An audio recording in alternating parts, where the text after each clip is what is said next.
enduring right now. Thank you. Shri Lalji Verma. माननीय सभापति जी, आपने मुझे इस संकल्प पर बोलने का अवसर दिया, इसके लिए धन्यवाद। महोदया, जो ये संकल्प हमें लाना पड़ रहा है, 356 में आपात स्थिति में जब उस राज्य का प्रशासन स्टेट गवर्नमेंट से न चल पावे, तब हम इसका प्रयोग करने का उपबंध है। निश्चित रूप से जो स्थितियां बनी हैं वहाँ पर,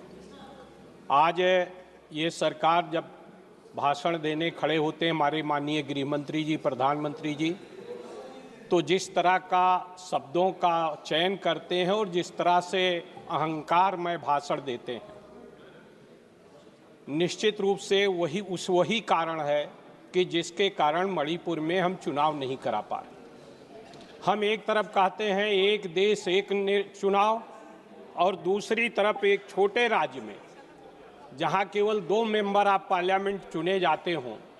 उस राज्य में 6 महीने व्यतीत हो जाने के बाद पहले तो काफ़ी दिनों तक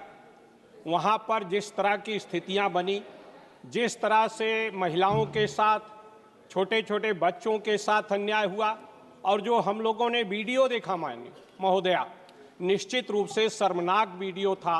और उसको देखकर आंखों में आंसू आने की स्थिति बनी है। एक सभ्य समाज में इस तरह का वातावरण देखने का निश्चित रूप से अवसर नहीं मिलना चाहिए, लेकिन ये सरकार, भारतीय जनता पार्टी की सरकार जानबूझकर ऐसी स्थितियां पैदा किया। काफ़ी दिनों तक मांग करने के बाद भी उस सरकार को भंग करने का काम नहीं किया गया। वहाँ उस सरकार को राष्ट्रपति शासन उस समय नहीं लागू करने का काम किया गया, और आज जब लागू किया गया है, 6 महीने व्यतीत हो जाने के बाद भी हम वहाँ की जो शांति व्यवस्था है उसको बहाल नहीं करने पा रहे हैं। ये हमारे लिए बहुत चिंताजनक है। निश्चित रूप से आज ये सरकार केवल अपने वोट बैंक को बढ़ाने की दिशा में, ये देश रहे न रहे, इनका वोट बैंक बना रहे, केवल इस धारणा के साथ काम करने का काम करते हैं, इस तरह से नफरत फैलाने का काम करते हैं, जिसके कारण हम वहां पर एक छोटे से राज्य में चुनाव कराने में सफल नहीं हो पा रहे। ऐसी स्थितियों में निश्चित रूप से हमारी ये चाहत है कि वहां पर सरकार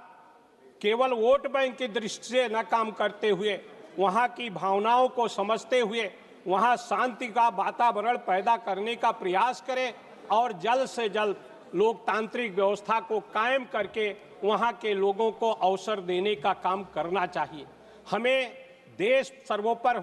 के सिद्धांत पर कि हमारा देश सर्वोपर है, हमें अपनी केवल कि भारतीय जनता पार्टी का कैसे ज़्यादा अधिक वोट बढ़ेगा, केवल इस सोच से जब हम काम करते हैं, चाहे जहां पर भी इस सोच से जब हम काम करते हैं, तो देश के लिए घातक होता है। इसीलिए आज की जो परिस्थितियां हैं, भारतीय जनता पार्टी की उसी नफरत के कारण आज जो परिस्थितियां हैं, अभी कल हम जब चर्चा कर रहे तो उस समय भी जो बात आई कि आज भारत का देश, जो देश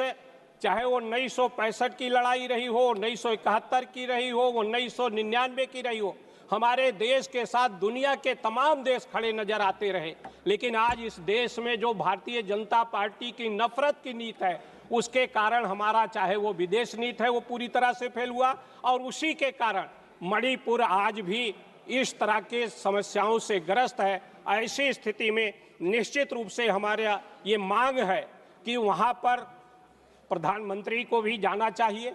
वहाँ के लोगों से बातचीत करके, दोनों समुदायों के लोगों से बातचीत करके वहाँ की जो शांति व्यवस्था है उसको बहाल करने के लिए देश सर्वोपर है, इस नीति के तहत अगर हम काम करने का काम करेंगे तभी हम आगे बढ़ पाएंगे, तभी हम वहाँ पर चुनाव कर पाएंगे और बार बार हमें ये संकल्प लाने की आवश्यकता नहीं पड़ेगी, ऐसा मेरा विचार है और इस आधार पर हमें काम करने की आवश्यकता है। धन्यवाद।